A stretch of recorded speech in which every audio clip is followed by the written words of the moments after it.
This is FBG Jen. And FBG Kristen. And I'm FBG Margot, host and producer. You're listening to the podcast that will help you keep a lid on the junk in the trunk and inspire you to live a happy and confident life.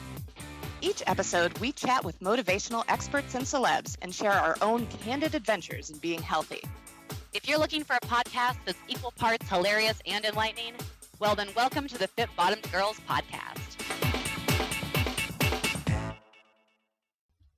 Ever wonder why some people can seem to eat well and work out regularly almost effortlessly? Do these people have more willpower? Are they born that way? Are they special? Well, we know how they did it. And it does have something to do with willpower, but not in the way that you think. So get the scoop at fitbottomedgirls.com/coaching. Welcome back to the Fit Bottom Girls podcast. This is FBG Margot, and on the line today we have FBG Jen. Hello. And we have FBG Kristen. Hey. Hey, guys. So it's going to be the holiday season when we drop this, and we have an amazing guest today, Bernadette Pleasant. She runs this Femme program, and I want you guys to talk about her a little. I have it in our notes. She's a fiery, sensual speaker, healer, and creator of Femme. Can you guys talk about that a little bit? Yeah, I mean, I don't think I've exactly experienced, unfortunately, her classes, but she gets into this interview as to what she does. And from what I remember, it is a mix of a lot of dance and kind of intuitive movement stuff. And then through a lot of those movements, she encourages you to release emotions, and whatever she's doing kind of triggers your body to help release emotions, along with, I believe, words and phrases and music. And big emotions, like joyful emotions and, anger and frustration and all kinds of stuff. Like, she talks really about wanting to create a safe space for you to really process all of that stuff in a group. And it sounds really, really powerful.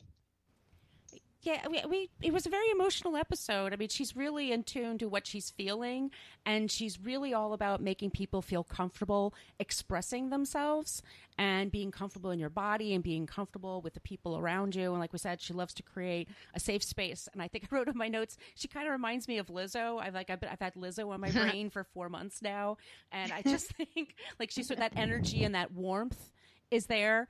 And she talks about crying in workouts. We know there's no crying in baseball, but have you ever cried? But maybe there should be. I think there's tons of crying. We know there is, but yes. Have you ever cried during a workout? Of course I have. How many times have I cried during a workout? That's the real question. No, I've cried in like runs by myself, which, seems like a safe way to process.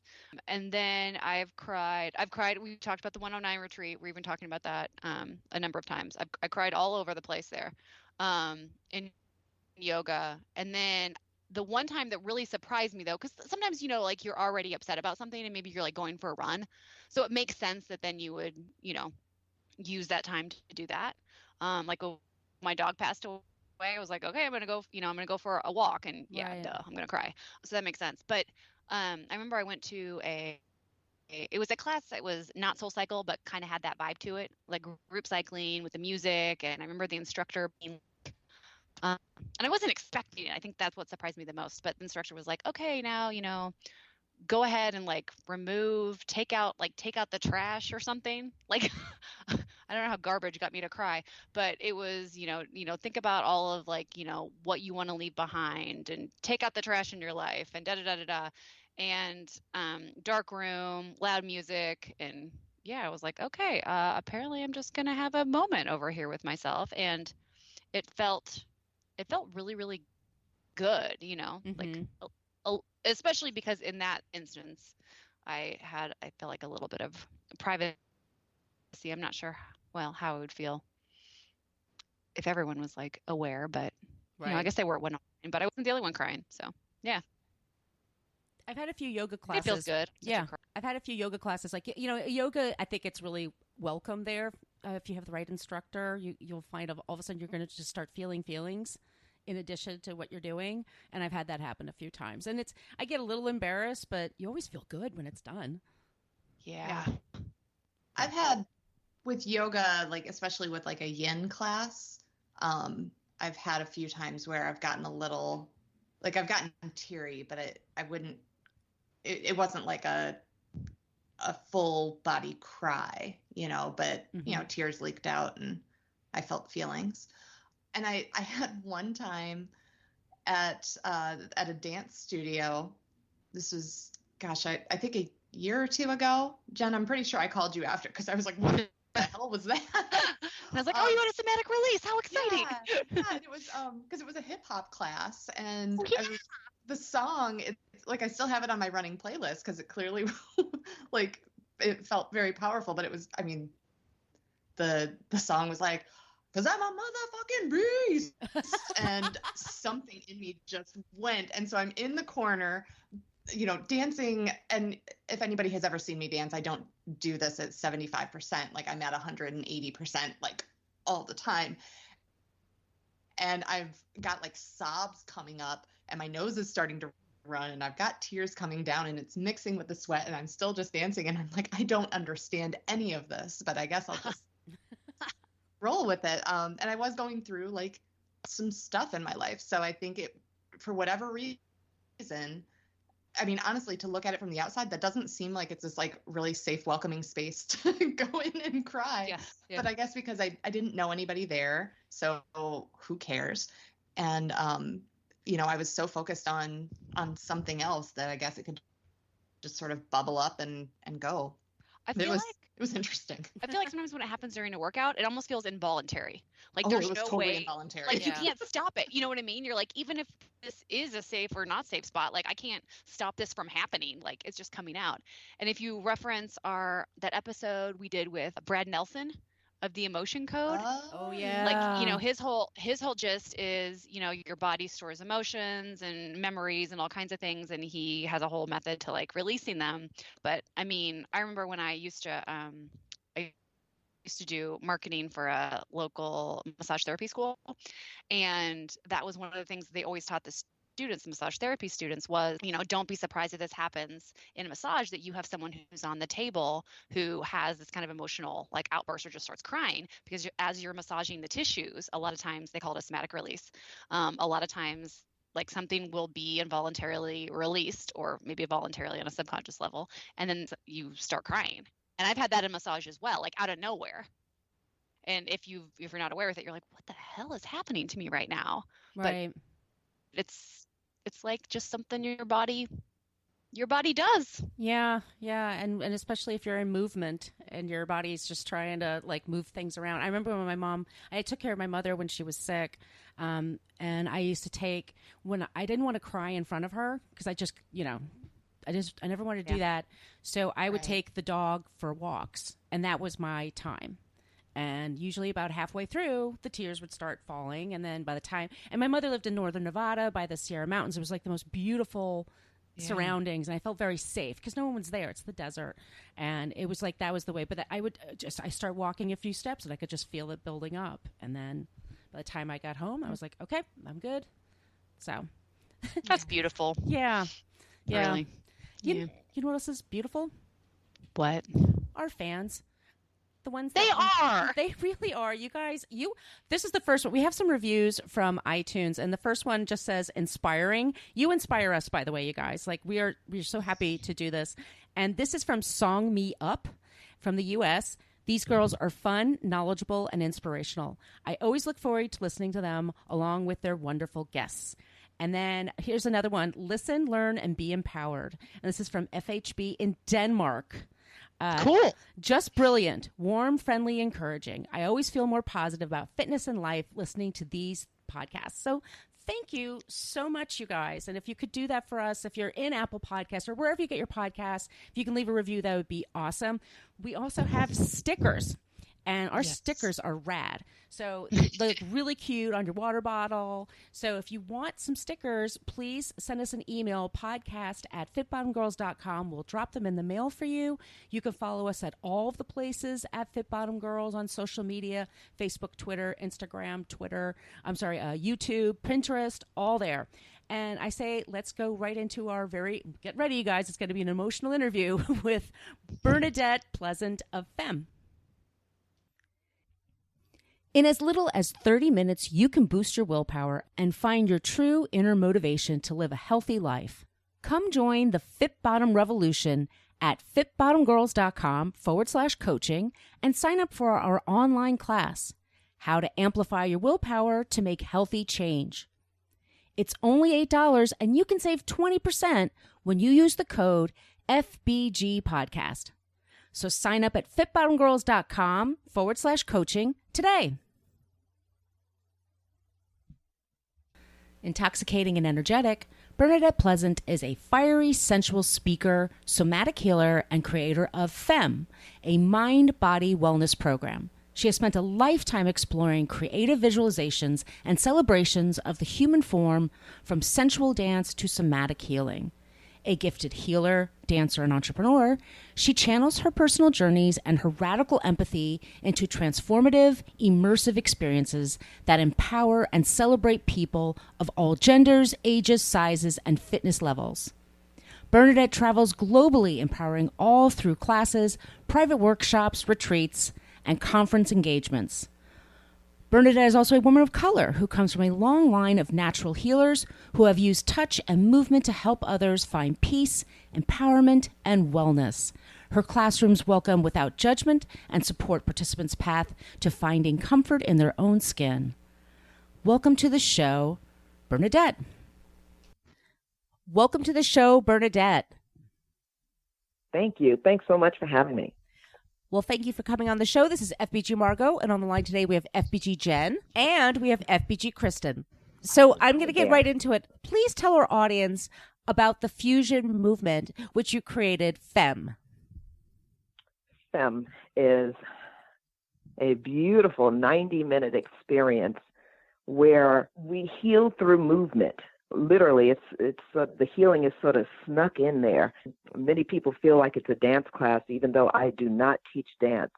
What I do is create a space where release work can be done through sound and movement. We, at the heart of the class, we do what's called the emotional tour. And during the emotional tour, I call it that because we get stuck in no one destination, and because I'm their tour guide. And during that tour, which is put together really to take care of people emotionally, what we do is encourage sound, movement, and expression looking at emotion, which is something that I've found is very difficult to do. So to really express joy, to really express grief, rage, confidence, whatever it is, not holding back, but to really allow yourself to go there and express these emotions without holding back, because I feel like we live lives holding back all the time. And as a result of that, there are lots of issues that come up with us physically and as it pertains to how we live emotionally in our daily lives. And so this 90-minute experience really takes people on a journey of release and expression. So I'm interested in, and this is kind of a two-part question. So in the 90 minutes, you talked about dance, you talked about this emotion work, kind of experiencing things, kind of letting go. Is it 90 minutes of movement? Is it meditation? Take us through that. And then I also want to know, like, how this idea for this class came about, like where the beginnings of it, the genesis, I guess. Okay. Thanks so much. First of all, I'm going to take you through a 90-minute experience. It's built on a heart rate system, which means we start slow. If you can imagine, one of those heart rate things, it sort of starts at the base, works to the peak, and then comes back down. So the class is built like that as well. So you step into the class. I generally begin my classes in silence. I do that because I really want to take advantage of the full 90 minutes. And I also want to set the tone for safety. A lot of times chatter is, nervous chatter is something that we're accustomed to doing because of not feeling safe and not knowing what's coming. But what I like to do is people come into the sound of drums playing. The drums are playing grounding, soothing music. Drums are the first sound we ever heard. This is a live drums. I use African drums, and it is a very soft setting. I invite those who are walking into the class to begin to stretch and leave what they don't need. Come into this space. We then go into an exercise of hugging, and this is a consent. You know, it's an invitation. If people are feeling like it, it is uncomfortable. I'm aware of that, and it is needed. I am very aware of that. And it's an exercise where I encourage people to have connection with someone if they are feeling that, and if they're not, to acknowledge that as well, and that's perfect. We do a warm up, which is just to prepare the body for movement. In that it is not a dance class. I am not teaching dance. I am actually showing them how to move their joints and warm up to the space and drop into their bodies. And this is also necessary to take care of themselves, because moving to drums can actually be very strenuous. People need to prepare their bodies for that. So once that portion of class, and this all happens in great flow, if I do say so myself, but then we go into what's called the emotional tour. And during that time, I describe what this is. The emotional tour is designed with them in mind to take care of them both emotionally and physically. And this is where they are encouraged to act out the emotion of joy. What does it move like in your hands, in your feet? What does it move like in your belly and heart? How do you move joy? How do you give sound to that? After this movement and expression, we then move into other emotions, grief, rage, desires, or lust. Like, what does it want to want and desire something without feeling like you have to hold back, like that's too much? But what is it like to really feel into this? Oftentimes I refer to what it's like as children before shutdown, before there is shame around desiring something or expressing an emotion. Before that happens, you had all of this life in you. You had all of this possibility without wondering what it looked like, what it sounded like. And we continue to go on this emotional tour. The emotional tour takes about 20 minutes. It's actually not a very long part of class. However, it is the peak of class, because this is where the release work is being done. And after that, we move into a drum circle, and then we close in a meditation and then frames of the class. It is really important to digest the experience. So we do that before leaving the class. Why I created it was because I personally felt emotionally shut down. I see it all the time. It happens everywhere I look. I often start with an experience. When I think of, why this began, I always go back to an experience. And it was me winning an award in high school, and I was completely the underdog. Truly not expected to win class president, and ran against who certainly was the most popular girl in school. And I was so filled with joy and excited about this win. And I ran home with tears in my eyes, excited, skipping, jumping all the way. And then I got home and I walked into the house and I did what I call emotional calculation. It's something we do all the time. Like, can I bring all this energy, or whatever it is, whether it's our joy or grief or anything. But I walked into the house and I could feel the energy was heavy. My mother, who I so wanted to share this experience with, was having what was very typical at that time, a grief-filled day. My mom suffered with depression. And I knew in that moment that the joy that I came home that I so desperately wanted to share was not going to be received.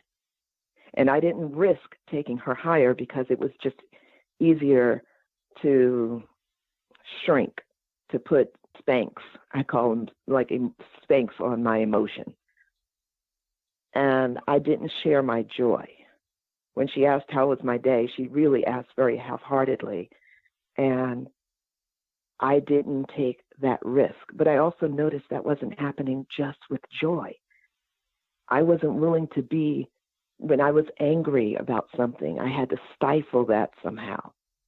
When I was sad about something, I was debating whether I could have my tears or had time for my grief. So what was happening was there's this shutdown, and it wasn't just happening for me. I saw it happening all over the place. And so this body of work sort of came about because as I started to heal, after I decided I want to take up more space, I don't like living like this. I'm not okay with this. I'm a lot more, I have a lot more expression in me, and I'm worried about how it's going to look and worried about how other people are going to receive it. I don't want to be too much. And I just thought that's not how I choose to live, and that's not how the society that I want around me. And so this body of work started to be created. And it wasn't like I sat down with a business plan. I didn't sit there and say, okay, I want to create a body of work. What I did was notice that when I moved and danced, there was freedom in my body. When I heard live drums, there was a journey I went on emotionally and physically that was, it allowed me to get out of my head and stop judging what something looked like. It brought about this freedom. And so it was a combination of different things that were really working for me that caused, that was the impetus for this to begin. And that's how it started. Thanks for sharing that. Yeah, what an incredible story. So I can certainly see why creating a safe space like this for people to come in and express their emotions is really important and really personal for you. So I wonder what advice you might have, because, we've got listeners all over the US and really all over the world. If they're coming home to a situation like that, or if they find that, their friends are not there to receive their joy or support their grief, sure. Do you have any advice for them if they're not able to, to come and spend 90 minutes with you?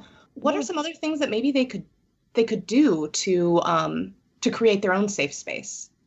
Well, I'm happy to say that I have almost 70 teachers now where this is happening throughout the U.S. and internationally. Wonderful. So that's possible elsewhere. And taking that check in.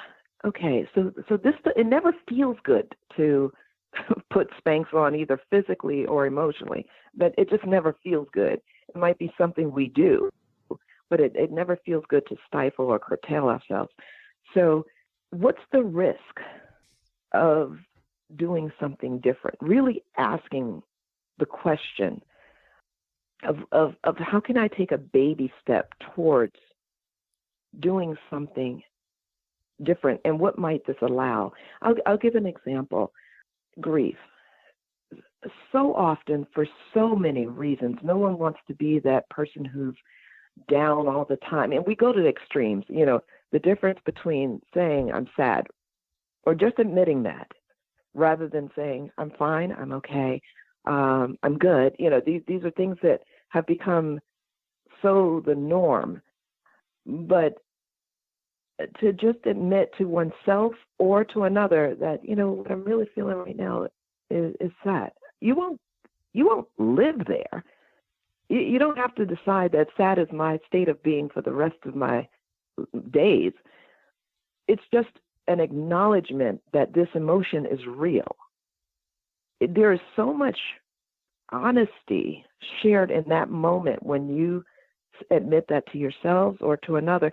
And what it does is it gives another person the opportunity to say, today I'm feeling sad too, or next week, rather than stifle that, it allows for us to start being real people as opposed to on automatic pilot and always being okay and fine and less than who we really are. I often talk about how emotions to me are like weather. It's not going to always be raining. It's not going to always be snowing. We have examples of weather and seasons. And so, sometimes there's a tsunami or an earthquake. So just realizing, acknowledging that whatever weather you're experiencing, that it's okay, and it's okay to share that. It's okay to have the tears. We're built for it, quite honestly. Can you talk about some of your most memorable Femme classes and experiences? Absolutely. The most memorable, there's so many, but and all aren't, there's no way of measuring, but I can recall, you never know what people are going through. You just never know. There's a woman who, she was of Asian descent, and she said to me after class one day, and she was in her, I'd say, early 40s, and she said, in my culture, it is really frowned upon to express emotion. When she was 6, that her father died, and she burst into tears, and her mother told her to stifle it. What she said happened since then was that whenever she felt grief around anything, she would tell herself to stifle it. And that's what she did. And she said, so here I am in this class, and you asked us just for a few minutes to acknowledge if there was grief in our bodies. What color is it? Where do you feel it in your body? Give it sound, which are the things we do on the emotional tour. And she said, and I felt like I cried for my father for the first time. But I didn't get stuck there because I moved on, and we have tools in between the emotions, like shaking to reset the nervous system and move on. So it really is. And the fact that the body is in movement all the time and that the drums are supporting the different emotions, it's all put together to take care of people as they go on this tour. And so I loved her share so much. I just, just that vulnerable share that I can have these tears. I can acknowledge that grief of losing my father and not being able to cry, but also the way she began to live her life as a result of that, the shame that was built around having tears. And I'm sure that when her mom said that to her, that wasn't necessarily her intention, but that was the way she dealt with emotion. So it just gets carried on and on and on. That's incredible. So a lot of this idea is that, correct me if I'm wrong, you create a safe space to process emotions, and I know we did another episode on this. Margot and I talked to the guy that wrote the Dr. Bradley Nelson that wrote the emotion code. That's emotions are stored in the body and you can release them. So, you through all of these different practices and, movement and creating the space, you are allowing people to literally release and move those. Yes. Yeah. So I find the movement part very important. Yeah. Because your body. Okay. I love the idea, and it's fascinating about what's possible. And I think, great teachers are now teaching and then including movement in, because that is how, it's one thing to sit at a desk and learn something, or to open a book and read and really take in great information. But if you are doing the movement while you're taking it in, it gets in. It sort of affects you on a cellular level, because you're learning dimensionally. I think it's interesting how the different ways of taking in information, an Ayurvedic teaching is that we are always eating. So eating isn't just putting food in our mouth, literal food in our mouth. That eating is what you see, because you are taking that in, you're imbibing sight. You're listening and hearing, you're imbibing sound. So that is a sense. Eating touch is imbibing through that sense. So to layer the experience allows us to not only get the head knowledge, but you get it in your body. During the emotional tour, I just choose different emotions right now as we're speaking, but I'm going to think about anger or rage and how that might get reduced to, an eye roll or something when there's a little bit more there, and I'm not promoting road rage. What I'm promoting is that there needs to be a space where you can say, I am angry. I am pissed off about that, where you might need to give it sound. So often when we are experienced heightened emotions, and I say heightened because I don't believe they're good or bad, light or dark emotions, just emotions that need to be fully expressed so we're not dragging them around with us for eternity.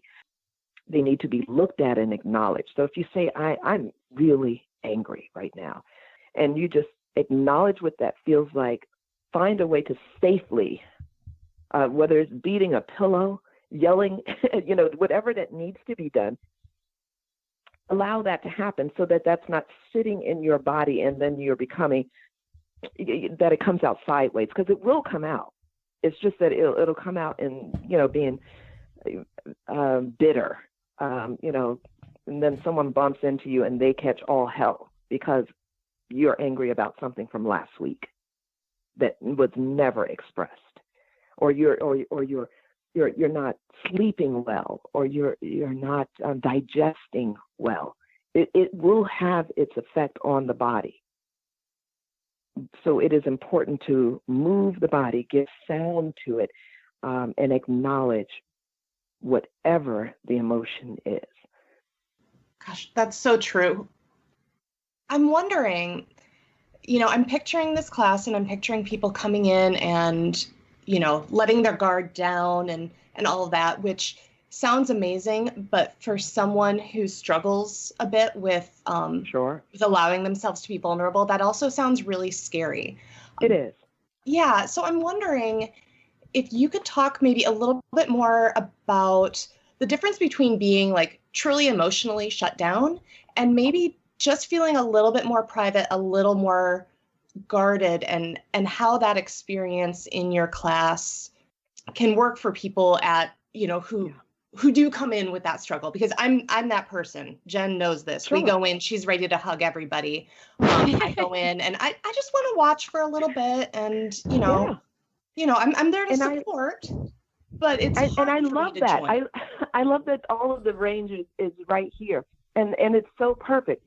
So whether someone, and I don't encourage people to come to class and just watch, because that, of course, is kind of strange for those who are really involved. However, there's no measure. And this is something that I remind those in the class with all the time. Whether you move a hair or 26 miles, you're doing fantastic. Whether you are able to truly move something that needs to be moved out of your body in a particular emotion, or you stay present in the classroom and hear others do it. It's all the work is being done. So there's no measure. There's no everyone has to do this. It is perfect wherever you are in your journey. So it's whether you're able to take a deeper breath or yell, it's all perfect. It's where you are in this particular moment. There's no judgment in the class, and I often say that means you can't judge yourself, because that's where the judgment begins. Oh, After that's 90 really minutes, good. you can go back to judging. But right here, in this space, we're not going to do it. Well, talking about that, you're very size inclusive. So, can you talk about your best tips for learning how to love yourself, no matter what size you are, when you show up? I think that it is important. It's very important to learn to, and I say learning because I don't know that anybody ever gets there. And even if they have moments when they're like, I love me, give it a few hours. There'll be something that comes up, and just, acknowledging that, today I'm not having, the best love affair with myself. But even that won't last. It won't last. I think we just need to flirt with ourselves a little bit more and just sort of like have fun with the fact that, oh, I see, I'm cranky. Listen, I woke up today feeling 53 and hot flashing. That does not feel good. It just doesn't. And I've heard people say lots of beautiful things around, what it's like to have a hot flash. I personally just was having a hot flash. And it did not feel good. I don't want to call it a personal summer. I don't want to call it you name it. It was hot, sweaty, and nasty, and I did not like it, not one bit. And it doesn't necessarily make me feel good, but it is who I am. There's nothing I can change, and I don't really want to because I'm not. I'm good with me. I'm happy in the skin that I'm in, and when I welcome folks into that classroom, I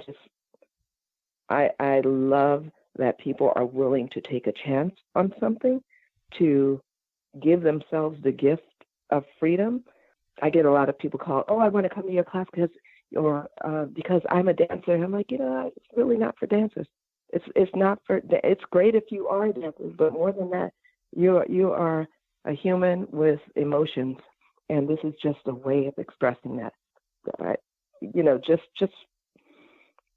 Yeah, I welcome all shapes, sizes, genders, all of it. Just if you've got emotions, come. So I'm curious because I know Margot teaches group exercise classes. I've taught. Kristen's done some instruction, and there is a unique role when you are leading a group of people through anything, really, of which. I'm just interested in your take on this. I feel like sometimes, you have to be authentic and kind of, vulnerable yourself, but you still, can't have your own just experience because you're leading their experience. So Right. how do you do that when you're the one teaching, and then do you take your own class with somebody else teaching it? Or how's that work? I think to the extent, no, I don't. I rarely get to be student that way, but and you're so right. As a leader, you can't go on the ride. You're providing the ride. Right. If we were, jumping on the Ferris wheel and the guy who was taking our tickets jumped on too, you would wonder who's running the show. So by all means, it is important to provide the container, to oversee it and make sure, because there's a lot going on in my classes, with different people. So I am there to facilitate. It is important that I give myself, pour in a lot so that I can be full and not depleted emotionally for this. So I'm able to go on the journey a little bit in that I am providing the example. I am the example of these things while I'm facilitating. However, I'm not a student in those moments. So it is important for me in practices that I have that allow for that. So I do take other movement classes. I love being student. And I think because I feel so connected to honest expression for myself, I take those classes fully. So if there's something, most of my classes tend to be something surrounding dance, meditation, or yoga, because I just love those things. But even the way I live my life more fully expressed. I am conscious of whether I'm going into automatic, which can, we're humans. We can do that. Or it's like, oh, wait a minute. I teach to do better. So I need to catch myself sometimes, and I do that. Well, speaking of classes, you mentioned that you have teachers all over the U.S. and all over the world. And so I'm wondering if you could tell our listeners a little bit about where they can find information on that and more on you on the web and social media. Gladly. We're close to 70 instructors now. I have some they're spread out around the U.S., some recent ones in Salt Lake City and Sedona, but and there are quite a few in California, various parts of California and the DMV area. But the website, Live Femme, LIVEFEMME, lists not only my monthly classes in New York City. I teach once a month there, and otherwise I'm doing workshops and traveling and teaching. But that's where all the information is. We're on Instagram and Facebook at Live Femme, and that will connect folks to what's happening, whether it's a 90-minute experience or one of the full day emotion and motion workshops that I offer periodically. I also do retreats, and we plan a retreat every so often, and those are just a beautiful immersion in this work. And it's not all movement. There are lots of exercises in between. It's actually for anybody who really wants to take a look at that and have some fun and dance and move while choosing to do something different emotionally with their emotions. So do you guys have any other questions for her? I think I'm good for last question if you are. What was the last song you listened to before you did this podcast interview? Oh, my God. I will tell you. Oh, I love this question. It was by Excision, which means it was loud and bold and crazy. And what's the name of the song? Good Lord. I guess to it all the time. Look at me. I'm running to Spotify. What's that song I just did? That's what makes this question so fun.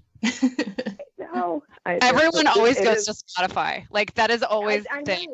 It's so funny. I'm like, wait, I'm on the phone. I can't look at it. Yep. X-Rated by Excision.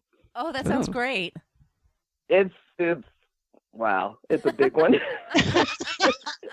This song is so crazy and wild and strong and powerful, and I love it. Yeah, it's. I love that I didn't. I have a related about that one. I'm like, oh dear. I wish it was something that was. Well, no, I don't. Actually, I don't. That's what it was. Well, that actually makes me. It brings to mind a related question. Just because I know that you use the live, live drums in your class. But do you have any? Speaking of Spotify, do you have any like amazing African drum type playlists or artists who you go to kind of get that feeling? I do. One of my favorites is Bob Holroyd, who just nails it for me because he has everything from something slow and beautiful and melodic to something that is just roaring and powerful and bold. He has a song called African Drug that is an all-time staple for me. I prefer to use the drums, and many times I do, but there are places that, for whatever reason, I was just teaching at a retreat center, and they asked me to teach at 7 a.m. on the beach. But it was a retreat center. They had plenty of other people staying there who are not there for my class. And so I couldn't use drums. So sometimes I have to use, what I call piped music. And so my preference is the drums, but can't always use them. Well, we're on Spotify, by the way. I'm about to find that out. we have yeah, we're not playlists. Singing, just the show is. Yeah, and we have playlists. Our playlist and our show is on there. That's awesome. We know our strengths. Thank you so much for being on the show today. Thanks so much for having me. What a pleasure. What a pleasure. Love this show? Tell us why in a 5-star review on iTunes, and we'll read it on the air. Also, make sure you are a subscriber. If you want to reach out to say hi or have a question about a recent episode, yay, well, feel free to email us at podcast@fitbottomgirls.com. And if this podcast jives perfectly with your brand, consider sponsoring the show. Get more info by emailing advertising@fitbottomgirls.com. Find all kinds of Fit Bottom goodness online and on social media at Fit Bottom Girls, Fit Bottom Mamas, Fit Bottom Eats, and Fit Bottom Zen. And if books and movies are your thing, check out the other podcast I co-host called Book versus Movie, which you can find anywhere where you search for podcasts. Thanks for listening.